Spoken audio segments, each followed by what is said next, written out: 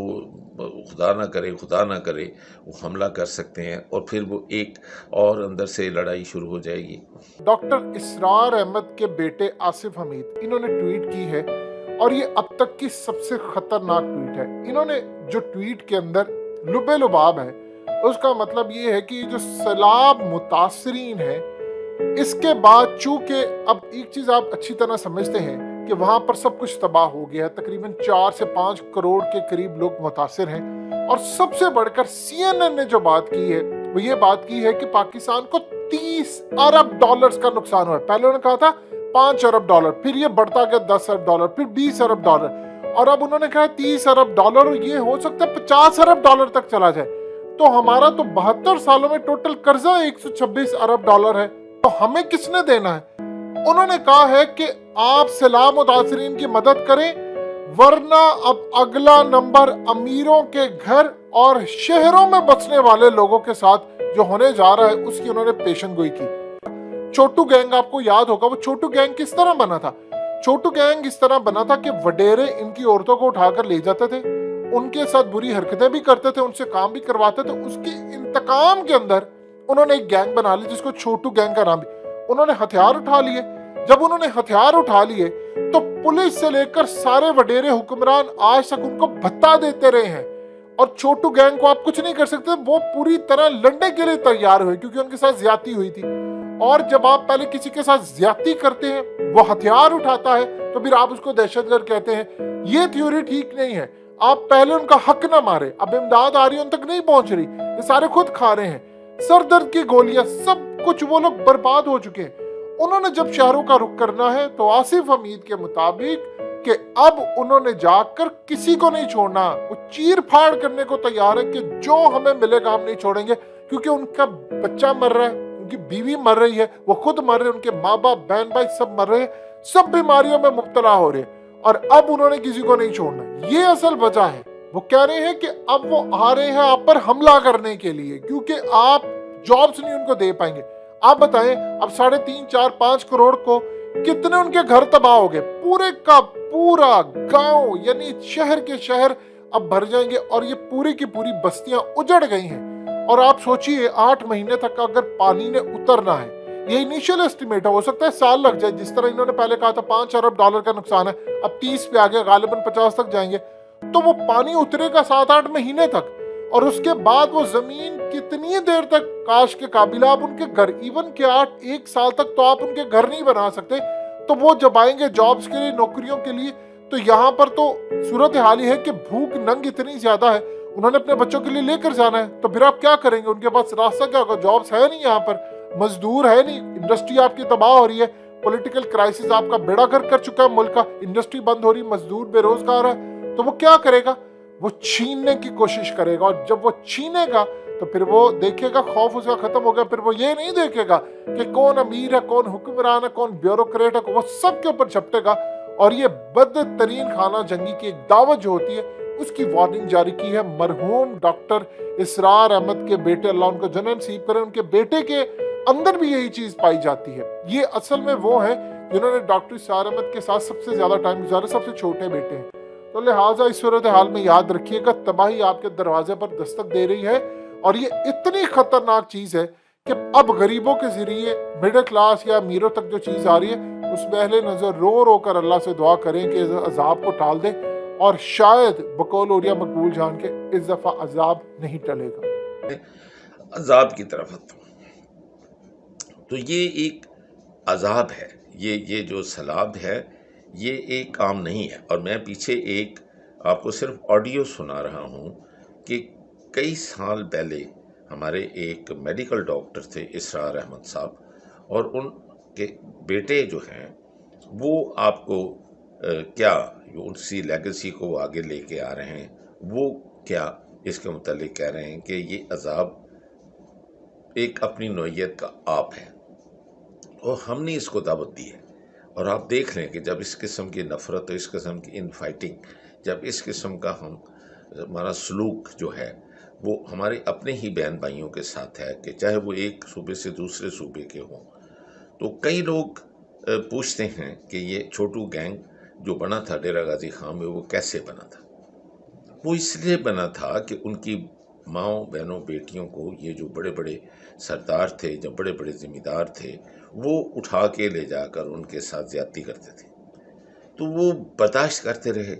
جب انہوں نے دیکھا کہ وہ بے بس ہیں یہ لوگ جو ہیں، طاقت کے زور سے پولیس کو، M N A M P S کو، گورنمنٹ کو، ججز کو کنٹرول کر لیتے ہیں اور ان کو انصاف نہیں ملتا، تو انہوں نے بندوق اٹھا لی. تو پھر دیکھیں کہ آرمی بھی، پولیس بھی، انہوں نے کتنے لوگوں کو مارا، اور پھر یہ ان کو بتا دیتے رہے،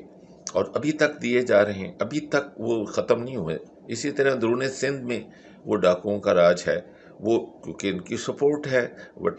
بٹونز کی، چتوئیس کی، جتنے وہ ہیں بڑے بڑے جو وہاں کے ذمہ دار ہیں، وہ سب ان کو سپورٹ کرتے ہیں. ایسے ہی وہ بلوچستان کے سردار کرتے ہیں، اسی طرح ہی وہ خیبر پختونخوا میں وہ جو لوگ کرتے ہیں. تو ہم خود دعوت دیتے ہیں کہ اس قسم کے جو نفرت کے ساتھ جس سے گروپ بنتے ہیں، تو وہ پھر ہمیں اس کے اوپر سوچیں کہ لاکھوں کروڑوں روپیہ خرچ کرنا پڑتا ہے کہ وہ ان کو ہم کنٹین کریں. تو